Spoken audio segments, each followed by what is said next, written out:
भाग 4। सुबह सब नॉर्मली अपने अपने काम में लगे हुए थे, पर ध्यान सबका गेट पर टंगा था। आज बिट्टू भी देर से जाना है बोलकर आराम से अपने काम निपटा रहा था। आखिर सोनम के बारे में ही तो जानना चाहते थे डॉक्टर साहब। 11 बजे के लगभग सोनम के पापा और मामा जी बारी बारी से 2 सूटकेस, एक फोल्डिंग बेड और थोड़ा सा बाकी जरूरी सामान साथ में लेकर आते दिखे। इन सब के पीछे सोनम एक पिट्ठू बैग और लैपटॉप बैग लेकर सबसे पीछे से धीरे धीरे नीचे की ओर देखते हुए आ रही थी। कुछ घबराई सी, कुछ शर्माई सी। सोनम इस तरह से किसी के घर पर रहना नहीं चाहती थी, पर इस समय उसके पास और कोई दूसरा ऑप्शन भी नहीं था। सोनम को देखते ही राधिका जी ने कहा, कितनी प्यारी बच्ची है ना माँ? और दादी ने अपनी गर्दन हिलाकर उनकी बात का पूरा समर्थन किया। नंद किशोर जी ने राधिका जी से नाश्ते के इंतजाम के लिए कहा ही था कि राधिका जी चाय नाश्ता लेकर आती दिखाई दी।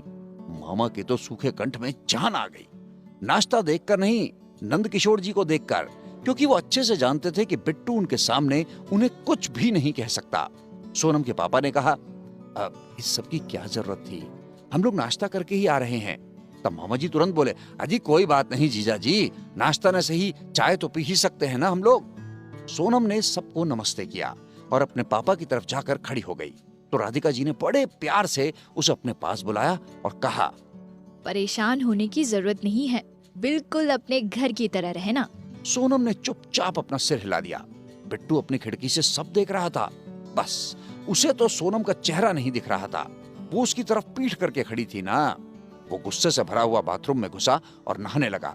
इधर मामा जी ने पूछ ही लिया, भाभी जी बच्चे दिखाई नहीं दे रहे। तो राधिका जी ने कहा, कृपा कॉलेज टूर पर गई है और बिट्टू अंदर ही है, रुकिए अभी बुला कर लाती हूँ। मामा जी तुरंत बोल पड़े, अरे रहने दीजिए भाभी जी, रहने दीजिए, कुछ काम कर रहे होंगे, है ना, मेरा मतलब फालतू में डिस्टर्ब होगा। अंदर से हालत खराब हो गई थी। ये कैसे बताते बेचारे मामा जी। पर दादी समझ गई और एक हल्की सी मुस्कान उनके चेहरे पर आ गई। सोनम के पापा सोनम से कुछ बातें करके फिर नंद किशोर जी की तरफ मुड़कर बोले, अच्छा भाई साहब, अब हम चलते हैं, कुछ और भी काम निपटाने हैं और शाम की गाड़ी से घर भी निकलना है। कहते हुए अपने दोनों हाथ जोड़ लिए। नंद किशोर जी ने उन्हें गले लगाते हुए कहा, भाई साहब, आज से आपकी बिटिया हमारी जिम्मेदारी है, बिल्कुल कृपा की तरह। आप निश्चिंत रहिए और निश्चिंत होकर घर जाइए। उधर सोनम अपनी नम आंखों को बार बार साफ कर रही थी ताकि कोई उसे रोता हुआ ना देख ले। और सबके जाने के बाद वो भी अपने रूम की तरफ बढ़ गई। आज उसने छुट्टी ली थी तो सोचा ज्यादा तो है नहीं, क्यों ना हम अपना कमरा ही जमा लें।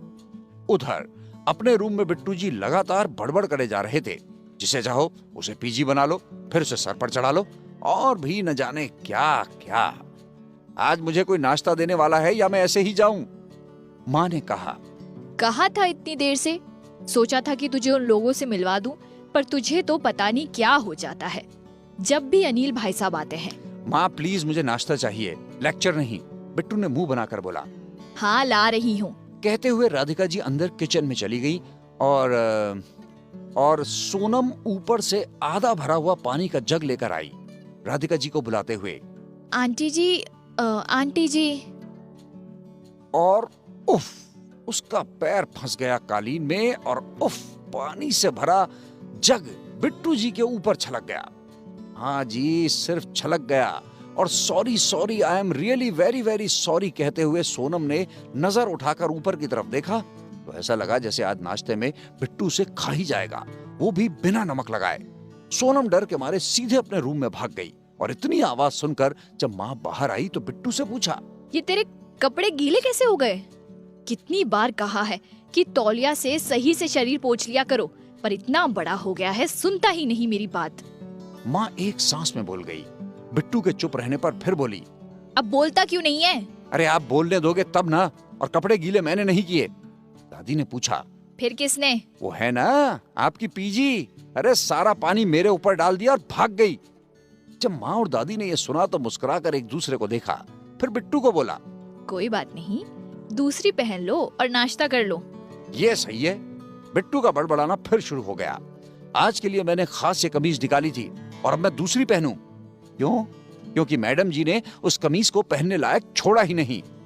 सोनम भागते हुए अपने रूम में आ गई और अभी अभी जो कुछ नीचे हुआ उसके बारे में सोचने लगी और एकदम से उसके मुंह से निकला कि बड़ा अजीब अकड़ू इंसान है। जरा सी बात पर इतना गुस्सा दिखा रहा था जैसे वो टी शर्ट उनकी लास्ट टी शर्ट थी।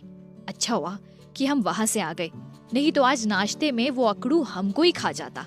उधर बिट्टू ने आधा अधूरा नाश्ता किया और गुस्से में बुलेट की चाबी लेकर जैसे ही लॉन से होता हुआ गैराज की तरफ गया, एक नजर ऊपर वाले रूम की तरफ देखा और फिर एक जोरदार किक मारकर वहां से चला गया। माँ ने सोनम को आवाज दी, नीचे आ जाओ बेटा, वो चला गया। थोड़ी देर बाद सोनम नीचे आई और दादी के पास जाकर खड़ी हो गई। माँ ने इशारे से बैठने के लिए कहा और उसको और दादी को वो नाश्ता देने लगी। दादी ने मुंह बनाते हुए कहा, ये क्या, आज भी दलिया? आज तो कम से कम चीज सैंडविच दे देती बहू। माँ ने दादी से पूछा, क्यों, आज कुछ खास है क्या माँ? तो दादी ने कहा, आज से सोनम हमारे साथ रहने आई है, तो आज कुछ अलग, कुछ अच्छा खाने को मिल जाता।